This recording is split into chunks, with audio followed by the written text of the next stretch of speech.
Labdien! Esmu no kompānijas Bosch un šodien gribu jums pastāstīt par diviem instrumentiem, kas jums varētu uzlabot vai palīdzēt darboties savā dārzā.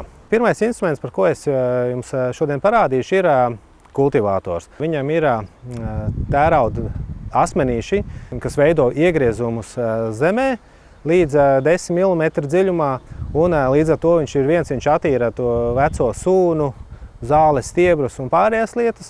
Otrs variants ir, kad šīs 10 mm iegriezumos ir pilnībā pietiekoši, lai pavasarī varētu no jauna vēl pārsēt vai iesēt papildus jauno zālīti. Tanī pašā laikā, ja jums nav vajadzīgs viņu no jauna pavasarī apsēt, bet viņš jums jau tāpatās ir košs un skaists, tad otrs variants ir, kad noregulēt citu augstumu, ir iespējams veikt vienkārši tā mauriņa virskārtas attīrīšanu.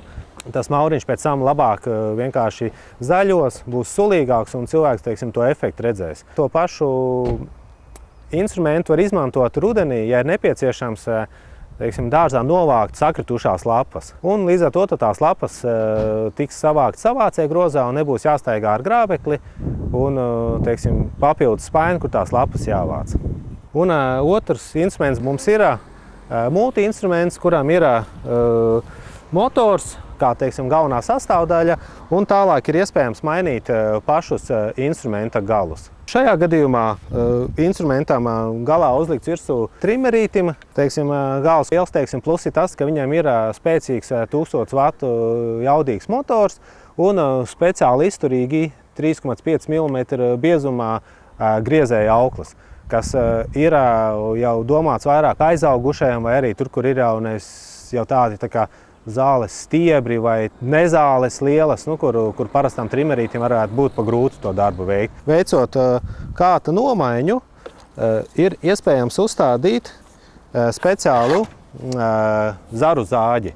Izmantojot šo pašu Bosch multi-instrumentu, ir iespējams piekļūt klāt tādām vietām, kur no zemes vienkārši nav iespējams tikt klāt. Trešais instrumenta pielietošanas veids ir piemontējot speciālu kātu ar krūmu griezēju asmeni, ir iespējams veikt krūmu apgriešanu, kas nav varbūt tādā 1,5 metra augstumā, bet kas jau ir lielāks, apmēram 2 metri vai arī pa citur augstāks. Ir iespējams vēl pa vidu ielikt iekšā 70 cm garu pagarinātāju, un tad jau principā varam ļoti augstu tikt klāt. Ja jums ir ieinteresējuši mani šīs dienas rādītie instrumenti, tad jūs viņus varat iegādāties jebkurā lielajā tirdzniecības veikalā, kurā tiek piedāvāta Bosch dārza tehnika.